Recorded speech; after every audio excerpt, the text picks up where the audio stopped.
جب بھی کوئی رسول کو بھیجتے تو ان کی زبان میں بھیجتے، کیوں؟ تاکہ سمجھ سکے.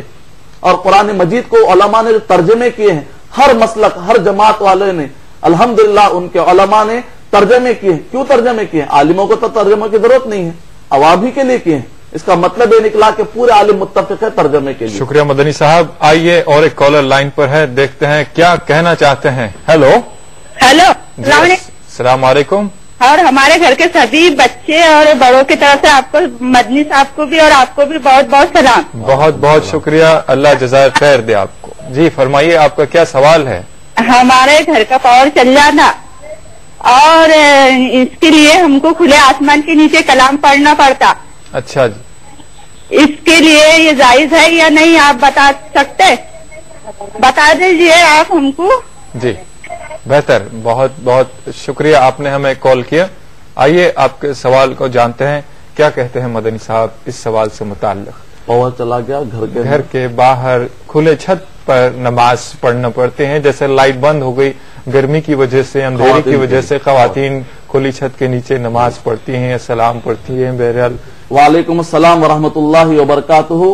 بہن نے ابھی یہ سوال کیا ہے کہ جب کرنٹ چلا جائے تو ایسے وقت پر کیا کھلے چھت پر ہم سلام یا صلات پڑھ سکتے ہیں یا نہیں پڑھ سکتے؟ جہاں تک خواتین کا مسئلہ ہے تو ایسے وقت پر اگر چھت کے اوپر جانا پڑے تو ایسے وقت پر پردے کا خیال کر لیجئے. اگر آپ پردے کا خیال کر لیتے ہیں، اطراف میں ٹینٹ لگا لیتے ہیں، یا آپ کا خود چھت اتنا محفوظ ہے، دیواریں کھڑی ہوئی ہے، تو الحمدللہ کوئی مسئلہ ہی نہیں. تو خیال یہ کیجئے کہ تاکہ ایسی جگہ پر نماز نہ پڑھے، ایسی جگہ پر خواتین نہ جائے جہاں پر کہ غیر محرموں کو موقع ملے کہ وہ آپ کو دیکھیں. آپ اپنی حد المقدور کوشش کیجئے، اس کے بعد اگر کوئی دیکھتا ہے تو آپ کے لیے گناہ نہیں ہے. تو یقیناً یہ مسئلہ بہت آسان ہے. جہاں تک صلات یعنی نبی اکرم صلی اللہ علیہ وسلم پر درود بھیجنے کا ذکر ہے اور سلامتی بھیجنے کا ذکر ہے، سورہ احزاب سورہ نمبر 33 آیت نمبر 56 کے اندر اللہ سبحانہ تعالیٰ نے حکم دیا ہے کہ جب بھی نام آئے نبی اکرم صلی اللہ علیہ وسلم کا، بلکہ بغیر نام آئے کہ بھی ہم کو چاہیے کہ ہم درود پڑھنے کا اپنے پاس ایک وتیرہ بنائیں.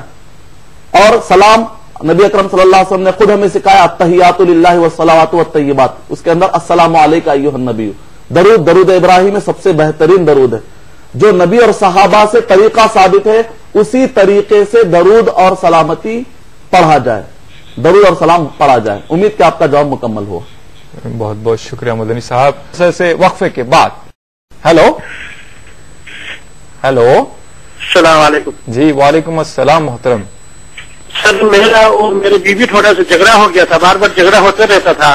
اللہ خیر کرے. جھگڑا بیوی سے کیوں کرتے ہیں؟ ہم سے کیجئے جھگڑا کرنا ہو تو. بس شیطان بیچ میں ہوتے تو ہو جاتے سر. تو بات یہ ہے، بیوی نے تو مجھے بولا تم میرا بھائی ہے، میں تم کو رہنا نہیں چاہتے ہیں. اچھا، تو اس بارے میں کیا اس کو مولوی صاحب سے پوچھتا ہوں، کیا سوال جواب دیتے ہیں تو بہتر ہے صاحب. بہت بہت شکریہ آپ نے کال کیا. بڑی مہربانی. کیا کہتے ہیں اس سوال سے متعلق؟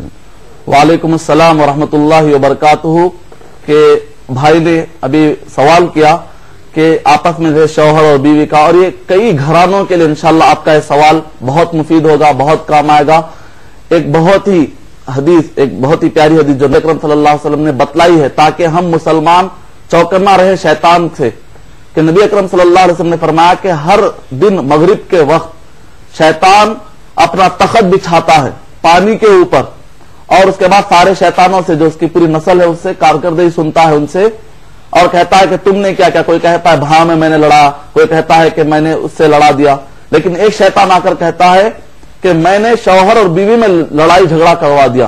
تو شیطان کہتا ہے کہ تو میرے پاس بہت افضل ہے اور آ میرے بازو بیٹھ جا، کیونکہ تو نے وہ کام کیا ہے جو دوسروں نے نہیں کیا. دوسرے جو بھی کریں گے اس سے نقصان محدود ہوگا، لیکن بیوی اور شوہر کے جب جھگڑے ہوں گے تو اس کا نقصان بچوں پہ پڑے گا، اس کا نقصان خاندان پر پڑے گا، اس کا نقصان معاشرے سوسائٹی پر، پھر اس کے نقصانات پورے ملک اور پورے عالم پر پڑیں گے. تو اس وجہ سے ہمیشہ چوکنا رہیے، شیطان کے وسوسے میں آنے کی ضرورت نہیں ہے.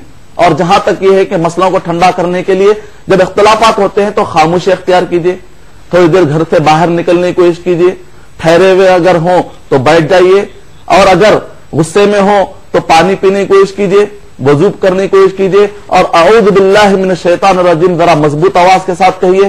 سورہ فرقان سورہ نمبر 25 آیت نمبر 74 خالی اوقات میں پڑھتے رہیے